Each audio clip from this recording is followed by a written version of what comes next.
The spring air in Berlin carries more than just the scent of blooming linden trees. It carries the weight of impending doom. Inside a smoke-filled intelligence room at Wehrmacht headquarters, maps of the English Channel stretch across every available surface. Red pins mark Allied positions. Blue arrows trace potential invasion routes.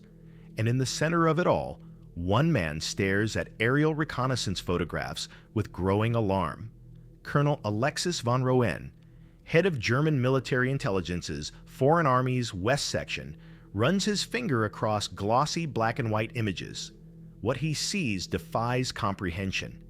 Massive tank formations, endless rows of landing craft, supply depots stretching to the horizon, all concentrated in southeast England, all pointing like a loaded gun toward the Pas de Calais. "Mein Gott," he whispers, adjusting his wire-rimmed glasses. The photographs don't lie. Or do they? The intelligence reports flooding his desk paint an even more terrifying picture.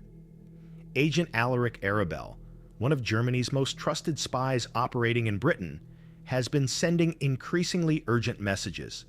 1 million Allied soldiers, 11 divisions, General George S. Patton himself commanding this monstrous force called the 1st United States Army Group. But something gnaws at von Roenne's methodical mind. Something he can't quite identify. 200 miles away, across the gray waters of the English Channel, a different kind of war room buzzes with activity. Not in some grand military headquarters, but in the converted sound stages of Shepperton Studios. Here, where Laurence Olivier once performed Shakespeare and David Lean crafted cinematic masterpieces, a Scottish businessman named Norman Loudon oversees the most important film production of his life. Except this isn't a film. This is warfare by Hollywood magic. 30 minutes, Loudon calls out to his crew of former set designers and prop masters. 30 minutes to transform a piece of rubber and canvas into a Sherman tank that can fool the Luftwaffe. The technicians work with practiced precision, their fingers dancing across inflation valves and support struts. What emerges isn't just a prop. It's a weapon more powerful than any artillery shell. Because in this war, perception has become reality. Back in Berlin, von Roenne spreads out more photographs. His trained eye catalogs every detail. Tire tracks in the mud behind the tanks, the way shadows fall across gun barrels, the seemingly random positioning that actually suggests careful tactical deployment. Everything looks authentic. Everything feels real.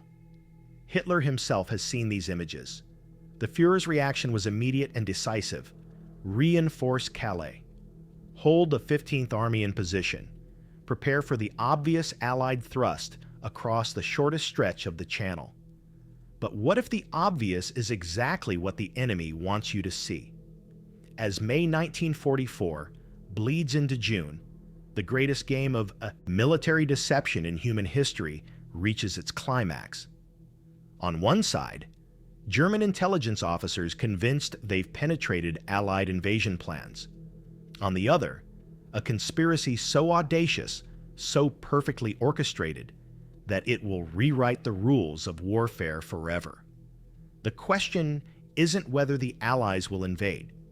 The question is, when the smoke clears and the truth emerges, which side will discover they've been playing a game they never understood? The deception begins not with generals or spies, but with a rejected chicken farmer from Barcelona who possessed something more valuable than an army, an inexhaustibly fertile imagination. Juan Pujol Garcia had tried to join the British intelligence service in 1941. They politely declined his offer. Undeterred, he approached the Germans instead, with the secret intention of helping Britain. When the Nazis also rejected him, Pujol did something extraordinary. He created his own spy network. From a shabby hotel room in Lisbon, this unassuming Spaniard began feeding German intelligence detailed reports about British military preparations. The only problem? He'd never set foot in Britain. Everything came from tourist guidebooks, newsreels, and his vivid imagination. His reports were wonderfully absurd. He claimed Glaswegians would do anything for a liter of wine. He described major naval maneuvers on Lake Windermere, a landlocked body of water. Most memorably, he reported that Liverpool's residents indulged in drunken orgies at amusement centers. But the Germans believed every word. By 1942, British codebreakers at Bletchley Park were intercepting Pujol's increasingly elaborate fabrications. MI5 officer Thomas Harris read one particularly creative report and turned to his colleague. "This man is either completely mad or absolutely brilliant. Either way, we need him." They smuggled Pujol into Britain and gave him the codename GARBO, after Greta Garbo, the world's greatest actor. His German handlers never suspected their prize agent was now working for the enemy. Meanwhile, across the Atlantic, Allied military planners faced a terrifying reality. The cross-channel invasion of Nazi-occupied Europe, Operation Overlord, would be the largest amphibious assault in human history. 150,000 men, 5,000 ships, 13,000 aircraft. And if the Germans knew where and when they were coming, it would be a massacre. General Dwight D. Eisenhower put it bluntly to his intelligence officers: "Just keep the 15th Army out of my hair for 2 days. That's all I ask. 2 days, against 15 divisions of battle-hardened German troops positioned at Calais. It seemed impossible." Enter Lieutenant Colonel David Strangeways, Montgomery's chief deception officer. A decorated veteran who'd cut his teeth on North African battlefields, Strangeways possessed a mind that operated like a chess grandmaster, always thinking 5 moves ahead. "The only way to make the Germans keep a large army at Calais," he told his planning staff, "is to convince them that a complete army group is forming in Kent and Essex, preparing to invade along the Pas de Calais." But first, they needed a commander credible enough to fool German intelligence, someone whose reputation preceded him, someone the Germans both feared and respected. General George S. Patton had just finished conquering Sicily with trademark aggression and flair. To German officers who'd studied his tactics, he represented everything dangerous about American military leadership. "Perfect." "George," Eisenhower informed him, "you're going to command an army that doesn't exist to invade a beach we're never going to attack." Patton's response was characteristically colorful and unprintable. The First United States Army Group, FUSAG, existed only on paper and in the imaginations of Allied deception planners. 11 divisions, 2 full armies, over 1 million men, all concentrated in southeast England, all preparing for the obvious assault on Hitler's Atlantic Wall. But creating imaginary armies required more than paperwork. It demanded theater. At Shepperton Studios, Norman Loudon's film technicians worked around the clock, crafting the props for history's greatest magic show. Inflatable Sherman tanks that could be assembled in 30 minutes. Dummy landing craft constructed from canvas and wood, floating on empty oil drums. Fake supply depots built from scaffolding and sewer pipes salvaged from London bomb sites. From 20,000 feet, German reconnaissance aircraft saw exactly what Allied planners wanted them to see: massive military preparations pointing like an arrow toward Calais. The Luftwaffe pilots who risked their lives photographing these installations never suspected they were documenting elaborate movie sets. Their images landed on von Roenne's desk with increasing frequency, each one confirming German assumptions about Allied intentions. Radio operators across southeastern England transmitted carefully scripted messages between fictitious units. Emergency leave requests, supply problems, training schedules, all encrypted in codes the Germans could break, all painting the picture of a massive army preparing for invasion. Agent Garbo fed his German handlers a steady stream of corroborating intelligence. His fictional network of 27 sub-agents reported troop movements, insignia sightings, and overheard conversations in pubs near Dover. Every detail supported the same conclusion: Calais.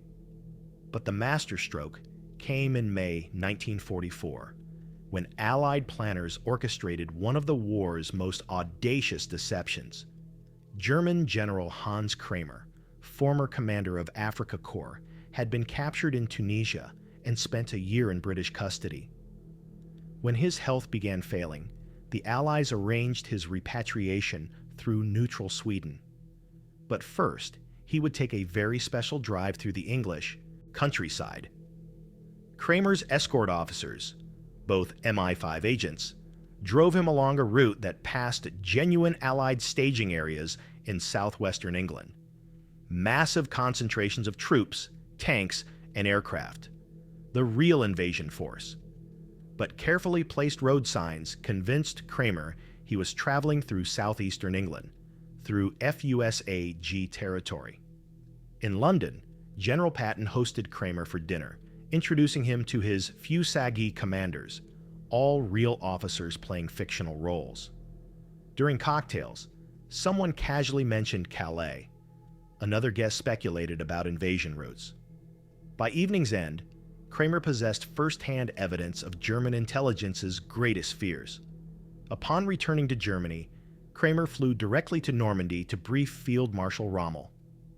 "I've seen it with my own eyes," he reported. "Patton commands over 1 million men. They're coming to Calais."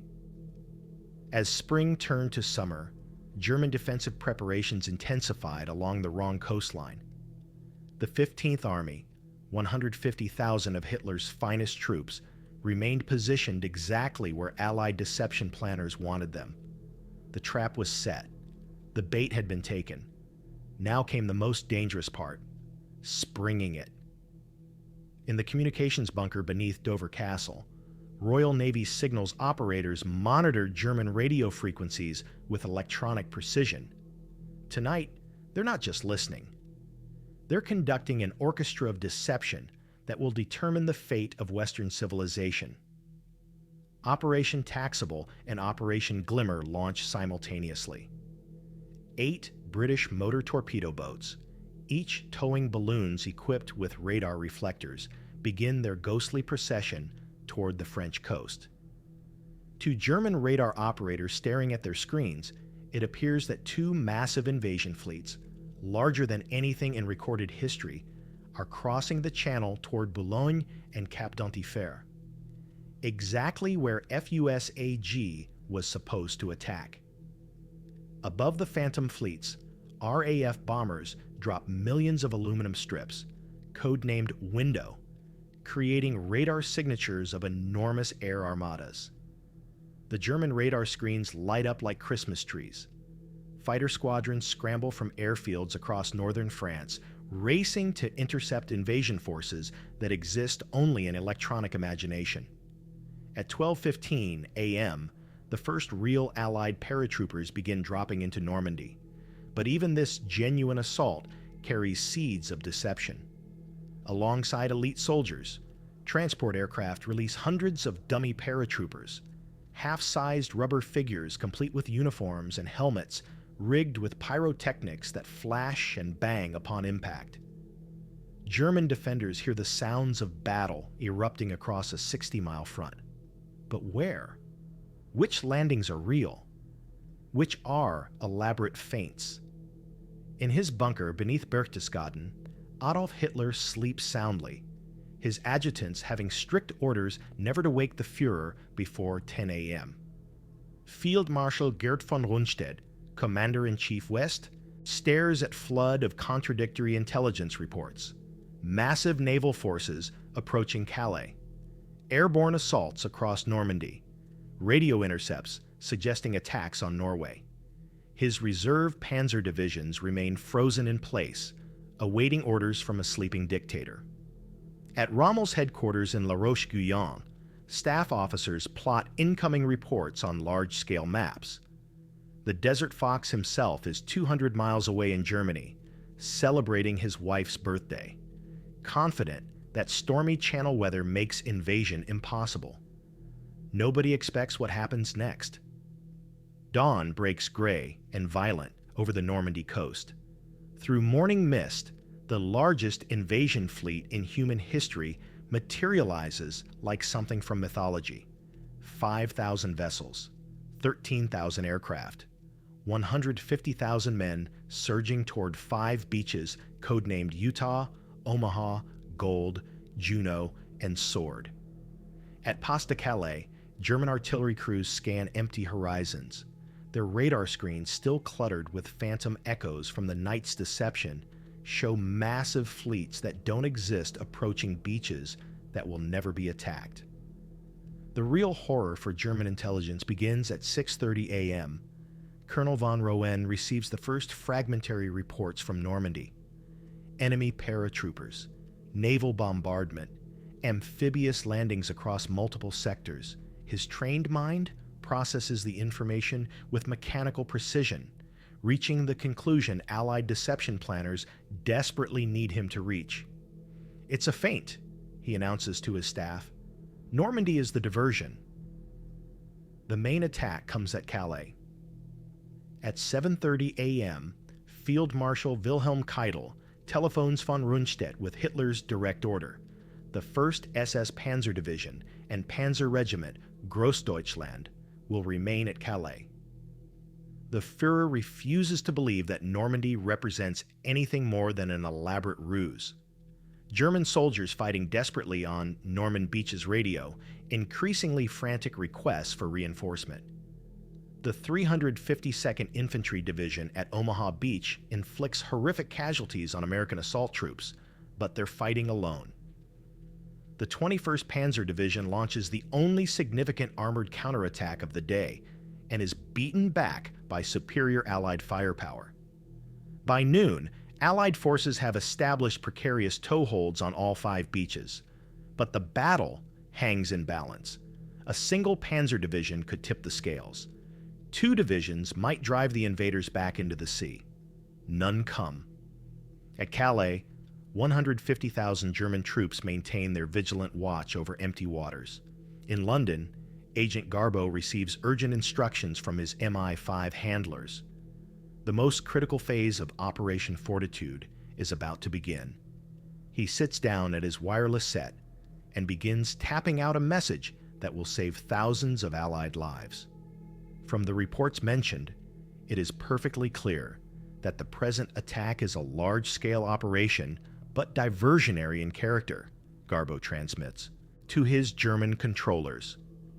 The constant aerial bombardment which the Pas de Calais has suffered and the strategic disposition of forces give reason to suspect an attack in that region, which offers the shortest route to Berlin.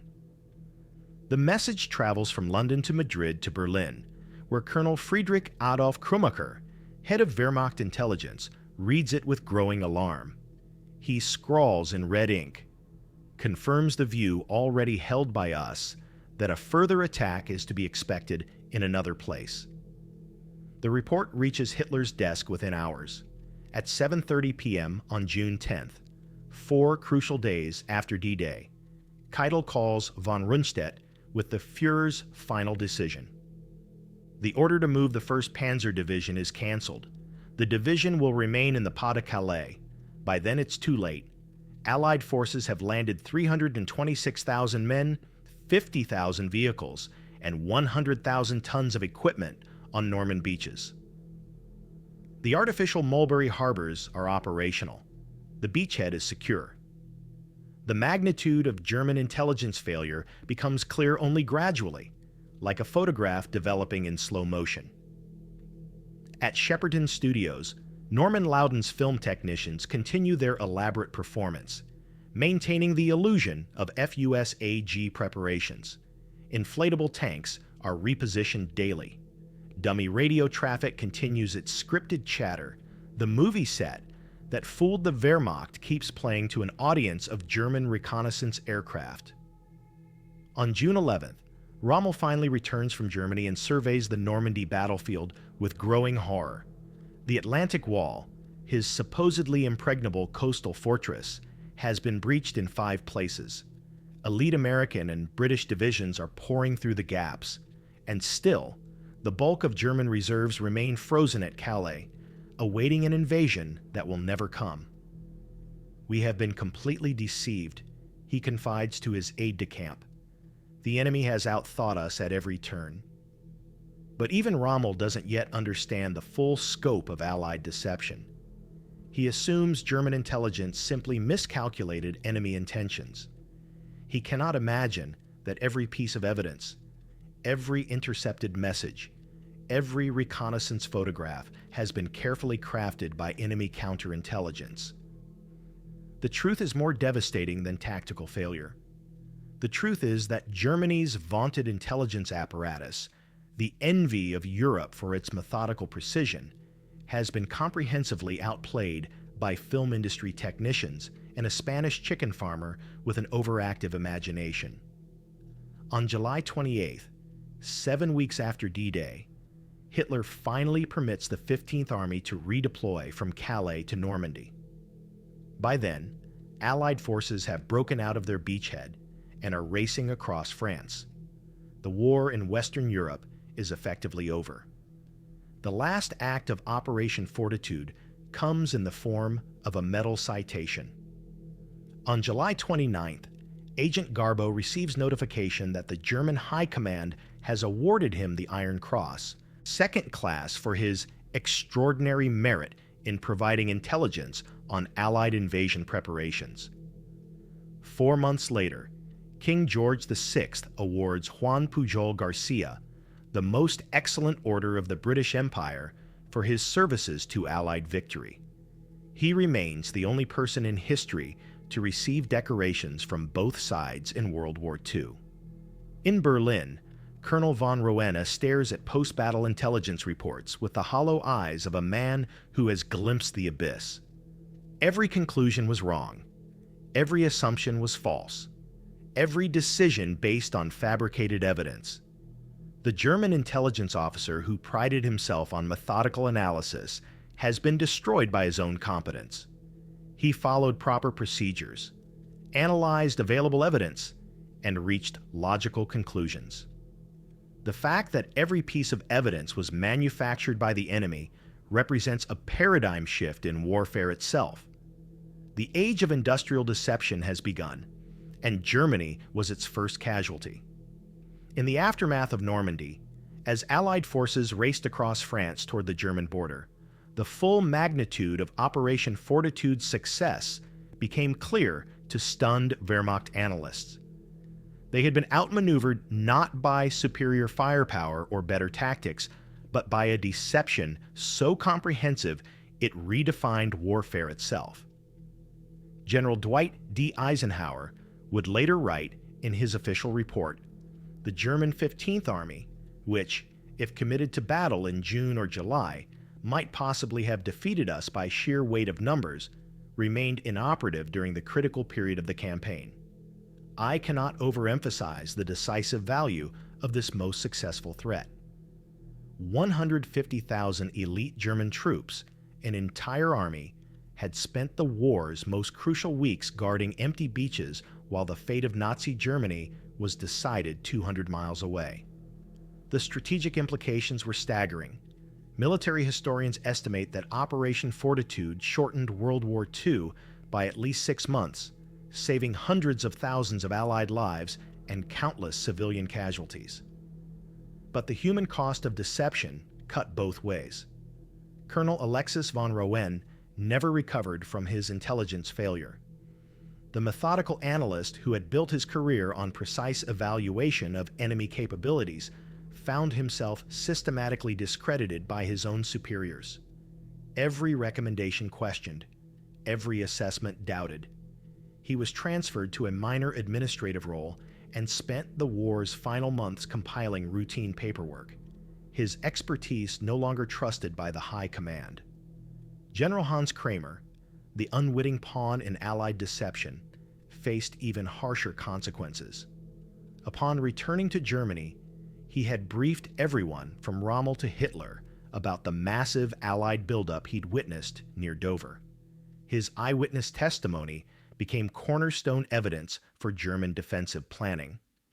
When the truth emerged, Kramer was court-martialed for providing false intelligence to the Wehrmacht leadership. Only the war's end saved him from execution for treason. The film industry technicians at Shepperton Studios returned to civilian life as unsung heroes. Norman Loudon's company continued producing dummy equipment for military training exercises well into the 1950s, but he never spoke publicly about his wartime contribution. The Official Secrets Act ensured that Operation Fortitude remained classified for decades, denying recognition to the set designers, prop masters, and special effects artists who helped win the war. Most never knew the true impact of their work until historical documents were declassified in the 1970s. Agent GARBO, Juan Pujol Garcia, disappeared into anonymity after receiving his contradictory medals. British intelligence relocated him to Venezuela under a new identity, where he operated a small business and raised a family. For 30 years, the world's most successful double agent lived quietly in Caracas, his neighbors never suspecting that the mild-mannered shopkeeper had once fooled Hitler himself.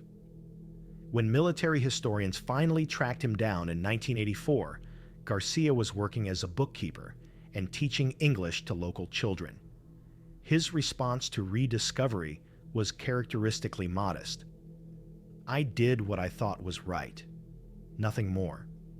The strategic lessons of Operation Fortitude revolutionized military thinking.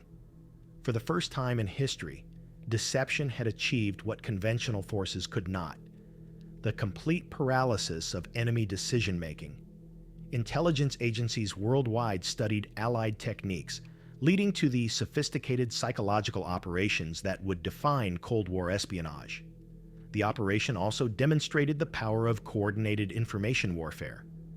By controlling what the enemy saw, heard, and believed, Allied planners had manipulated German strategic thinking at the highest levels. Modern cyber warfare operations trace their conceptual origins to the techniques pioneered in Southeast England during the spring of 1944. Perhaps most remarkably, Operation Fortitude succeeded because it exploited fundamental human psychology rather than technological superiority. German intelligence officers made logical decisions based on available evidence. They followed established procedures and reached reasonable conclusions. The fact that every piece of evidence was carefully fabricated by enemy counterintelligence revealed warfare's new dimension: the battle for perception itself. Today, in an era of social media manipulation and alternative facts, Operation Fortitude seems almost prophetic. The techniques that fooled Hitler's intelligence apparatus, false information networks, coordinated disinformation campaigns, the weaponization of credible sources, have become standard tools of modern statecraft. The ghost army that never existed changed history more decisively than many real battles. And somewhere in the archives of MI5, carefully preserved in climate-controlled storage, lie the original rubber tank specifications and inflatable landing craft blueprints that helped save Western civilization. The next time you watch a movie featuring elaborate special effects, remember this: the film industry doesn't just create entertainment. When civilization itself hung in the balance, Hollywood magic proved more powerful than panzer divisions. And sometimes, the greatest victories are won not by those who fight, but by those who make the enemy fight the wrong battle, in the wrong place, at the wrong time. Subscribe for more incredible stories of World War II's hidden heroes, the ordinary people who changed history through extraordinary deception.